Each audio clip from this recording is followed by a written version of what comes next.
The Chiefs welcomed back two players last week, with one already making a bigger impact than expected on the pass rush.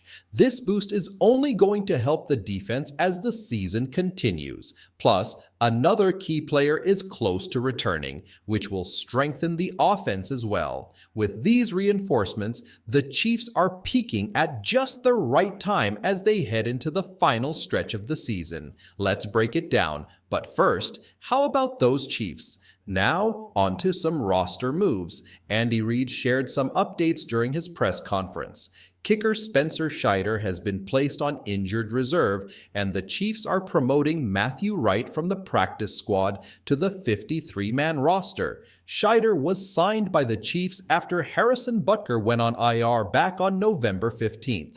In his 2 games, Scheider made 3 extra points against the Bills and went 3 for 3 on field goals, along with 3 more extra points in the win over the Panthers. However, Scheider reportedly injured his hamstring the day after the Carolina game while doing a workout or warm-up. With Scheider out, the Chiefs brought Matthew Wright onto the practice squad last week. He had a solid performance in the Chiefs' narrow win over the Raiders, making his lone extra point and hitting 4 of 5 field goals. His only miss was a 59-yard attempt that barely fell short, but honestly, I'm not going to hold that against him. In fact, his career-long field goal is a 59-yarder, which he nailed for the Chiefs during Butker's previous injury stretch back in 2022. My only concern with Wright is that his leg doesn't seem strong enough for consistent touchbacks on kickoffs. This became evident when the Raiders almost had a big return by Amir Abdullah, who ran 68 yards, giving Las Vegas excellent field position. But overall, I'm comfortable with Wright on the team. He's solid on field goals, just a bit nerve-wracking when it comes to kickoffs. For now, there's not much the Chiefs can do, as Scheider is on IR. Spencer Scheider will be out for at least the next 4 weeks, and with all due respect to him, I really hope the Chiefs won't need his services again this season. The reason for that is that kicker Harrison Butker's window to return from IR could open after the upcoming game against the Chargers. The big question now is whether the Chiefs will activate his 21-day return window next week or hold off a bit longer. Andy Reid said that Butker is progressing well and could be back soon. When asked if Butker was on track to return around the 4-week mark since his knee surgery, Reid said, "He's doing good. We'll just see how it goes in the next week or 2. He's making good progress, and that's a plus." Of course, the key is getting Butker back and fully healthy in time for the playoffs. You don't want to rush him, but the sooner he's back, the better, because there's basically no one better in the business than Butker himself. If his return window opens next week, the Chiefs could still choose to keep him out for a couple of games. But maybe he'll be back around Christmas, which just happens to line up with the expected return of Hollywood Brown. As I mentioned in my last video, Hollywood has an appointment with his surgeon soon, and Ian Rappaport reported that he could return around week 16 or week 17. That's fantastic news and would be a major boost for the team. But of course, all of this won't matter if Patrick Mahomes doesn't have enough protection up front to throw the ball. That's why all eyes are on the Chiefs' newly signed left tackle, DJ Humphries. Will he play this Sunday? Andy Reid and Patrick Mahomes both spoke about him today, and it looks like Humphries is trending to start if all goes well in practice. There's a lot to look forward to, including the return of a few key players like Ameneo and Peo. But before we dive into all that, let me take a moment to talk about today's sponsor, Huel. We all know how busy life can get, especially when making content like this. That's why I rarely find the time to prepare lunch, but with Huel, I don't have to. Their no prep meals are quick, easy, and healthy. After using Huel for a while, I can honestly say it's been a great fit for my lifestyle. It tastes pretty good too. Huel is perfect for those times when you're short on time,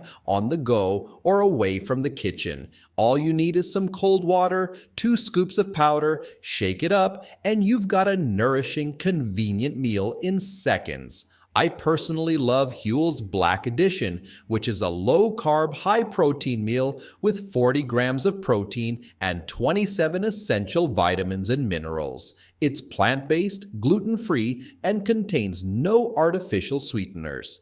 The best part is that Huel products are designed by nutritionists and dietitians to give your body everything it needs from a healthy meal in the most convenient way possible. If you want to save time, money, and still eat healthy, use code HBTC15 for 15% off your first Huel order, plus a free t-shirt and shaker. A $40 value.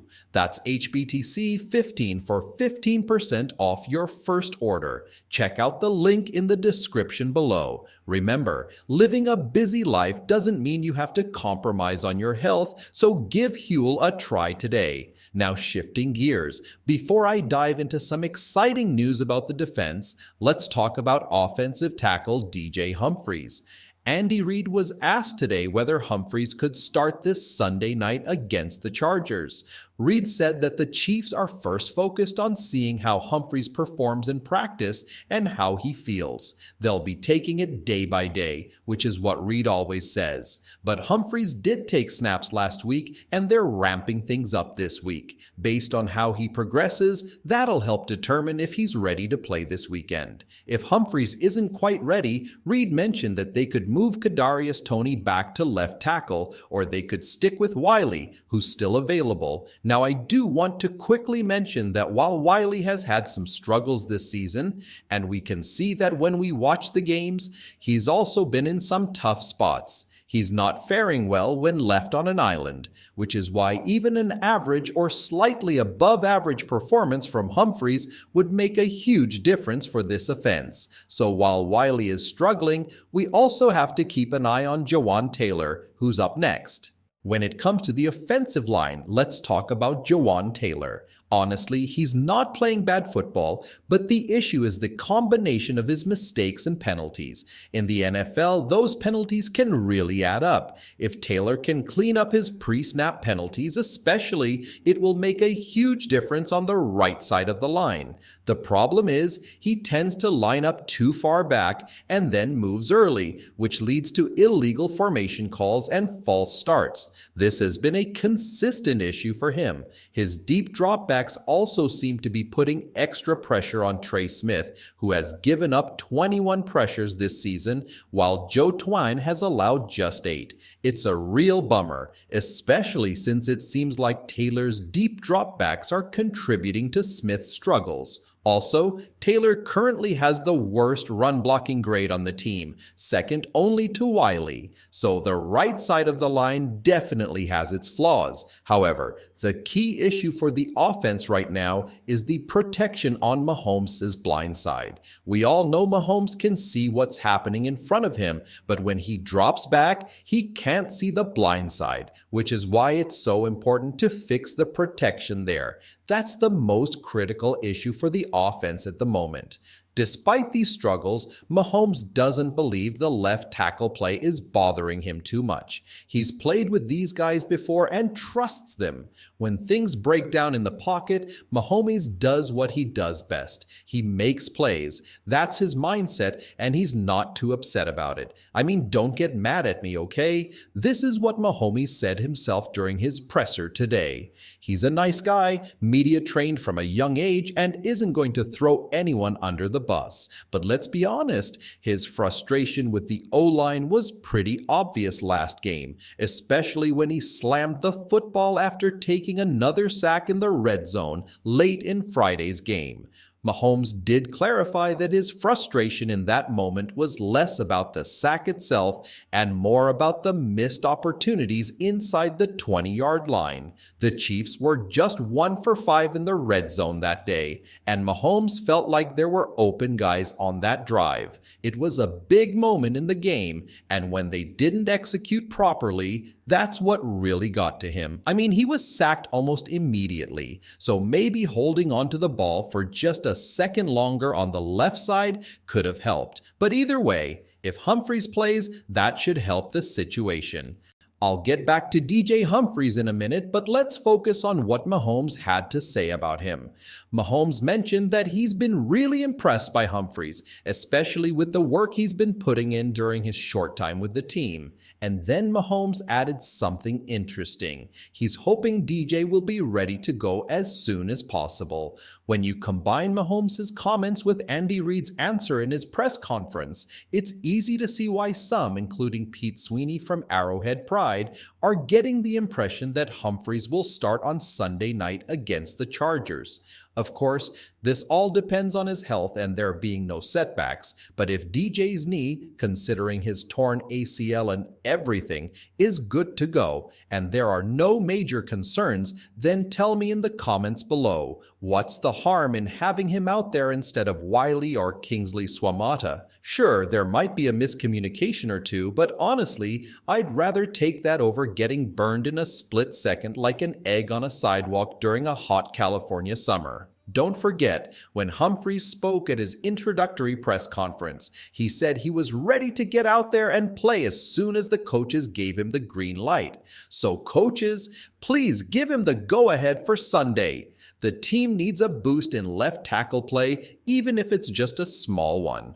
A slight improvement there could raise the ceiling for the entire offense. I know the coaching staff is thinking long-term, meaning the playoffs, and not just focusing on this regular season game against the Chargers. But every game from here on out is crucial, especially as they fight for the top spot in the AFC. A win over the Chargers this Sunday would officially lock up the AFC West for the Chiefs for the 9th straight season. Now that's something to be excited about. While we all eagerly await DJ Humphries' debut, let's not forget about the players who made their return last week, including Isaiah Pacheco, who broke off the longest run of the season so far. The Chiefs saw a big boost last week with Isaiah Pacheco, who ran for a 34-yard gain up the left sideline. Andy Reid mentioned they planned to give him about 20 snaps in his first game back, easing him back into the action. Pacheco came out of the game feeling healthy with no setbacks, so I expect his workload to increase in the next couple of games. He and Kareem Hunt split 7 carries each, so it's possible Pacheco could outwork Hunt this Sunday, but we'll have to see. Honestly, it's too early to predict. Another key player who made his season debut was defensive end Charles Omenihu. The good news is that he felt great after his first game. He spoke with the media today and said he had no soreness, no swelling, and felt strong after playing 34 snaps. He also had no issues at practice or over the weekend, which is fantastic news. Omenihu admitted he didn't meet his own expectations for his first game back, but he also gave himself grace considering he hadn't played in over 300 days. He's now fully focused on getting back out there and making an impact. This is important because Omenihu is a quality pass rusher who can help take some pressure off Chris Jones, who's been playing a career-high number of snaps this season and is still performing at a high level. Omenihu's return will also elevate others on the defensive line, like George Karlaftis, who led the team in pressures last Sunday. I believe part of that is due to Omenihu's presence, as he posted a 15.8% pressure win rate, highest among any defensive lineman with 20-plus pass rush snaps. Chris Jones came in next at 11.8%, with Turk Wharton following at 10.5%. Keep in mind, this was just Omenihu's first game back in over 300 days, and he was already a major boost to the defensive line. Not only will this help create more pressure on opposing quarterbacks, but it will also assist the struggling secondary. After all, the best thing to complement a great cornerback is a pass rush that can disrupt the quarterback. Speaking of the secondary, Trent McDuffie said in his press conference that the goal this Sunday against the Chargers is for the defense to make plays on the ball and regain their confidence. He pointed out that the defense is often in position but just hasn't been able to finish plays, with the opposing receivers making the catches instead. Let's hope McDuffie is right, because Justin Herbert is a much better quarterback than Bryce Young or Aiden O'Connell, and the defense will have to be on their game. This is why I'm so excited to see how well Omenihu has performed, and why I'm hopeful this will help the defense take a step forward. It's definitely needed. Similarly, the potential start of DJ Humphries should provide the same lift for the offense. Things are certainly looking up for the Chiefs, and it's got me feeling confident about the upcoming game. While I'll save my score prediction and detailed thoughts for Friday's preview video, I'd love to hear your thoughts now. With Omenihu showing great potential in his return and DJ Humphries trending towards starting, are you feeling optimistic about a win? Or are you still concerned considering how close these games have been recently, especially against quarterbacks who aren't on Herbert's level? Let me know in the comments below. Until next time, let's go. Let's freaking go. How about those Chiefs?